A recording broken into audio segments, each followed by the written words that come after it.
Welcome to the Deep Dive. Today, we're digging into something that's, well, quietly but really fundamentally changing the tech landscape. We're talking about the EU AI Act. Now, we've gone through a pretty definitive white paper on this, the kind written for compliance pros, and pulled out what you really need to know. Our goal, to get you up to speed fast on this huge piece of legislation. And yeah, there's some surprising bits in here, too. Absolutely. And the thing is, this isn't just some regional rule. It was published July 12, 2024. It's actually the world's first comprehensive, binding legal framework specifically for AI.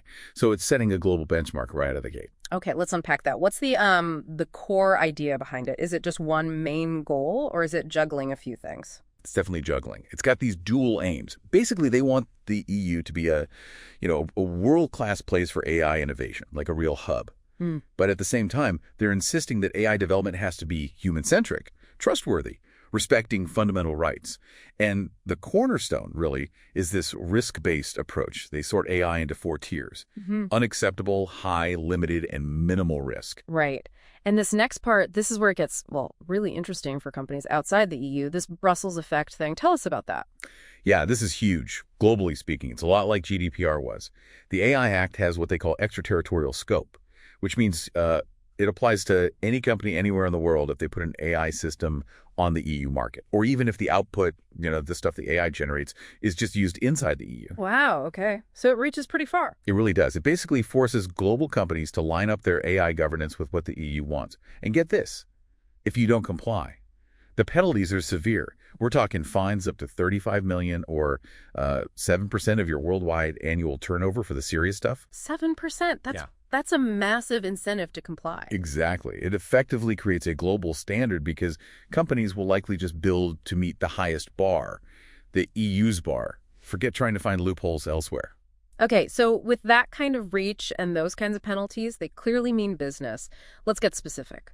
What's completely banned? What's unacceptable risk? Right. So the unacceptable risk stuff, that ban kicked in February 2nd, 2025. Examples include things like government-run social scoring systems or real-time biometric ID in public places, though there are some very narrow exceptions there.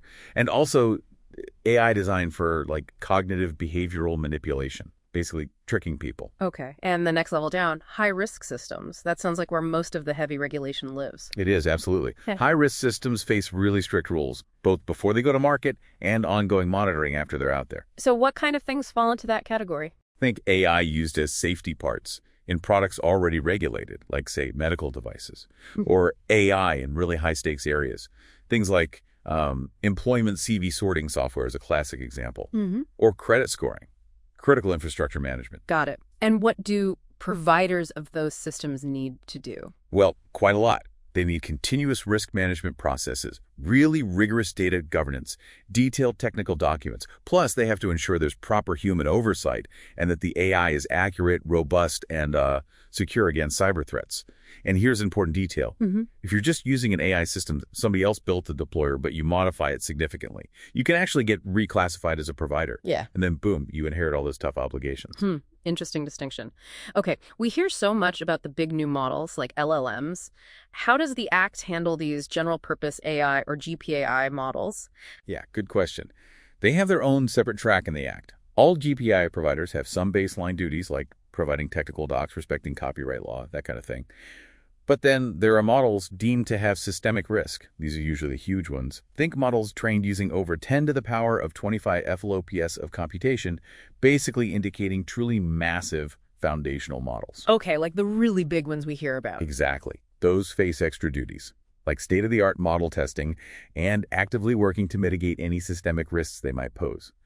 There's also a general-purpose AI Code of Practice, finalized July 10th, 2025. It's voluntary, but if you follow it, it gives you a sort of presumption of conformity. This all sounds very interconnected. How does the AI Act mesh with, say, other big EU digital rules, like GDPR or cybersecurity laws?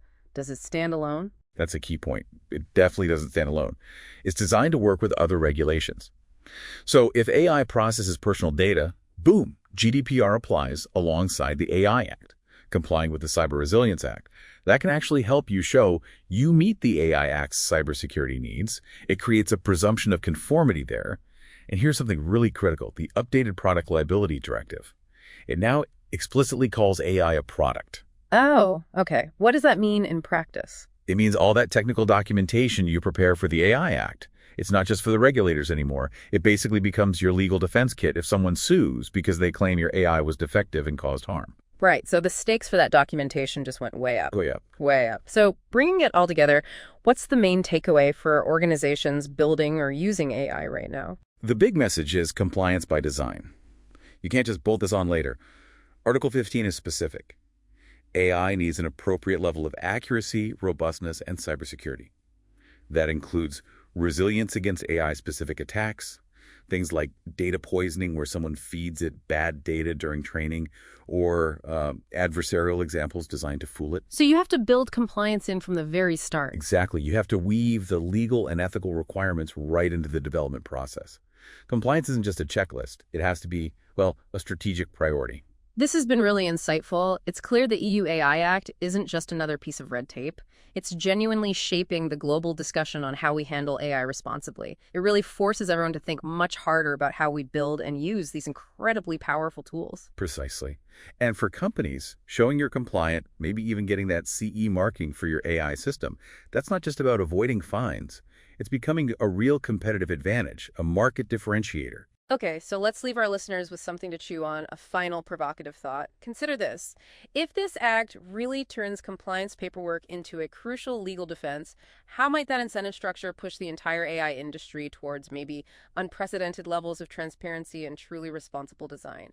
And thinking longer term, how could that fundamentally shift public trust or distrust in AI? Something to think about.